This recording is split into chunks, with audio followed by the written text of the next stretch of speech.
ना इधर ना उधर, सीधे मुद्दे पर नजर। और क्या है आज की खबर, आप देखना शुरू कर चुके हैं न्यूज़ 18 पुनीत के साथ। मेरे साथ मेरे सहयोगी मौजूद हैं, अंकुर जी, उनके पास चलेंगे और उनसे हम बात करने वाले हैं। बात किस मुद्दे पर करने वाले हैं? बात करने वाले हैं ईरान की तरफ से सुप्रीम लीडर अली खामनेई के आए बयान पर। परमाणु संवर्धन को लेकर उनकी तरफ से बयान आया है और ये इजराइल और अमेरिका दोनों की नींद उड़ाने के लिए काफ़ी है। और शायद इजराइल अमेरिका को फ़ोन करके अब यही बताएगा कि हम तो पहले से कह रहे थे, देख लो।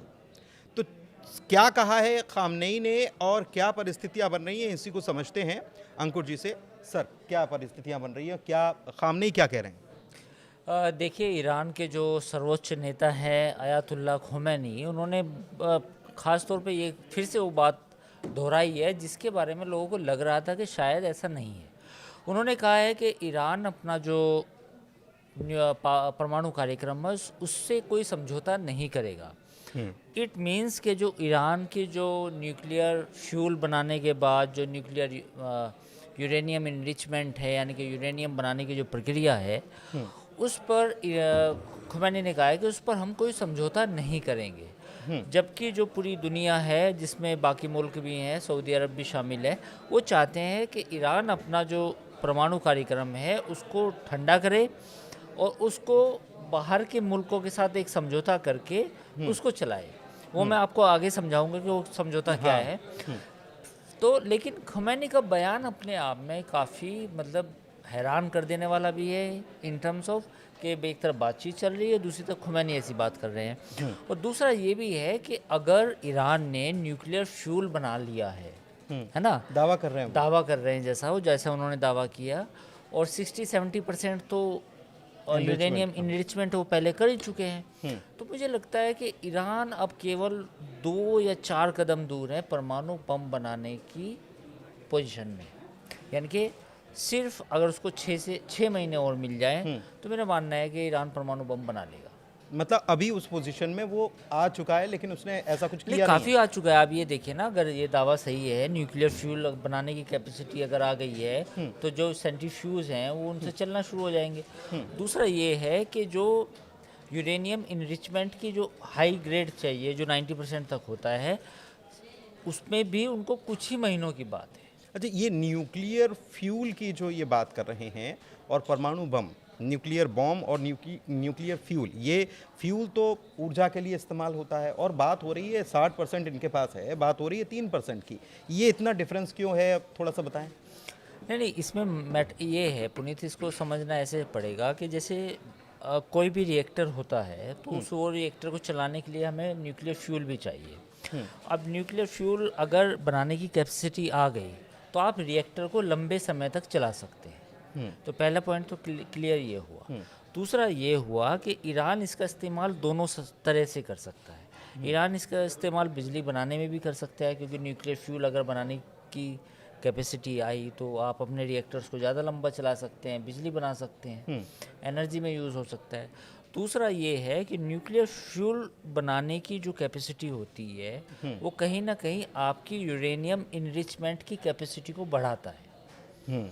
ठीक है, तो जो लोग अभी तक ये कह रहे थे कि भाई 60-70% IAEA का बयान है ये कि बना सकता है, तो अब मुझे लगता है कि ये एक ब्रेक थ्रू है अच्छा खासा, और उसके बाद ईरान को परमाणु बम बनाने में ज़्यादा दिक्कत नहीं होगी। तो इसको रोकने के लिए इजराइल भरसक कोशिश कर रहा है, अमेरिका भरसक कोशिश कर रहा है, ईरान कह रहा है कि हम इससे पीछे नहीं हटेंगे।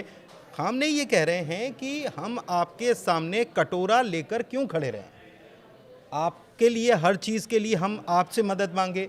हमारे पास जो न्यूक्लियर प्लांट्स हैं, अगर 100 के करीब हमारे पास हैं, वो ये कह रहे हैं कि अगर 100 के करीब हैं तो उन न्यूक्लियर प्लांट्स को हम बंद कर दें तो उसका मतलब क्या होगा।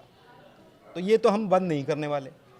नहीं, बिल्कुल सही बात है। उन्होंने जो बात कही वो अपने हिसाब से बात सही कही, लेकिन पूरी दुनिया को तो ये मतलब अंदेशा है ना कि परमाणु बम अगर आप पास जिस दिन आ गया तो वो केवल इजराइल के खिलाफ इस्तेमाल होगा। डोमिनेट करेंगे पूरे मिडिल ईस्ट को, डोमिनेट करेगा मिडिल ईस्ट की। देखिए, ईरान। मैं उसी पे आ रहा हूँ। अब ये लोगों के मन में सवाल ये है, हमारे दर्शकों के मन में, कि ऐसा क्या समझौता करने जा रहे हैं। तो मैं उसकी कुछ डिटेल्स आपको बताता हूँ। देखिए, सऊदी अरब और UAE ख़ास तौर पे 2 प्लस कतर, तीनों मुल्क चाहते हैं कि ये समझौता हो। वो क्यों चाहते हैं? वो ये चाहते हैं कि ये समझौता हो और एक संगठन बने लोकल मिडिल ईस्ट का, जिसमें ईरान हो, सऊदी अरब हो, कतर हो, यूएई हो, और जो यूरेनियम इनरिचमेंट का काम है वो वहाँ से हो।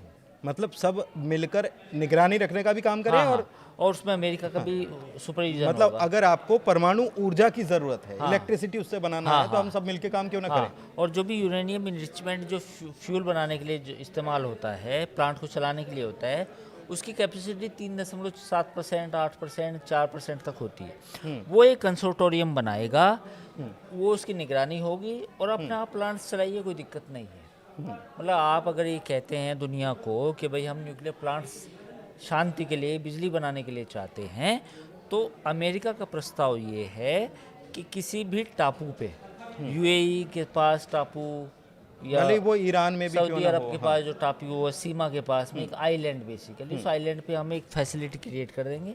वहाँ से आपको फ्यूल मिलता रहेगा, इनरिच्ड मिलता रहेगा, यूरेनियम भी, और आप उसका इस्तेमाल अपने प्लांट्स को चलाने में करें। ईरान राजी है क्या? ये प्रस्ताव आया है।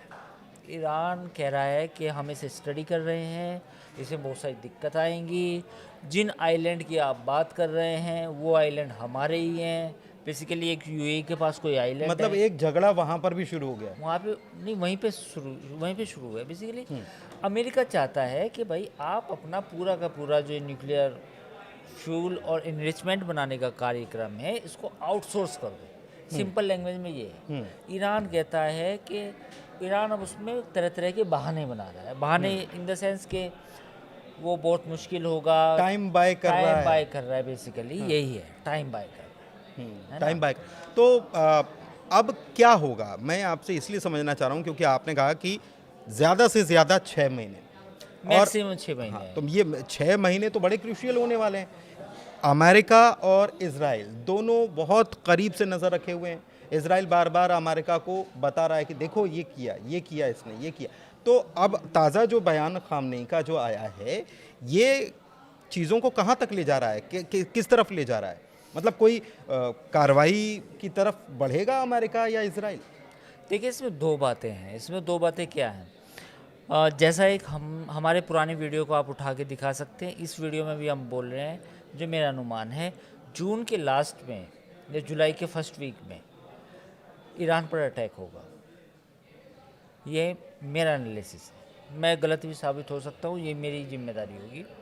उसकी वजह क्या है? उसकी वजह ये है कि जिस तरह की कंडीशंस दी गई ईरान को, और खुमैनी का जो बयान आज आया है, वो बिल्कुल इस बात की तस्दीक करते हैं कि वो इस चीज़ के लिए कतई राजी नहीं होंगे। वो अपनी सॉवरेनिटी को, संप्रभुता को, वो कहते हैं कि न्यूक्लियर प्लांट्स उनकी कोर है नेशनल पॉलिसी का। उनकी जो नेशनल पॉलिसी है उसका कोर है। यानी कि अगर उन्हें न्यूक्लियर फ्यूल बाहर बनाना पड़ा तो ये हमारे वैज्ञानिकों के, हमारे हजारों वैज्ञानिकों के जो हम काम कर रहे हैं, मेहनत, उनकी तौहीन है। मेहनत तौहीन है उसकी। ये ईरान का कहना है, अयतुल्ला खुमैनी का कहना है। अयतुल्ला खुमैनी का ये कहना है कि हमारे हजारों लाखों इंजीनियर जिन्होंने 3-3 दहाइयों तक मेहनत की, 4-4 दशकों तक काम किया, वो बेकार हो जाएंगे और अनएम्प्लॉय हो जाएंगे। लेकिन ये काम उन्होंने किस लिए किया? सवाल तो ये है ना। हाँ, ये किस लिए किया? वो परमाणु बम बनाने के लिए किया। सच्चाई ये है।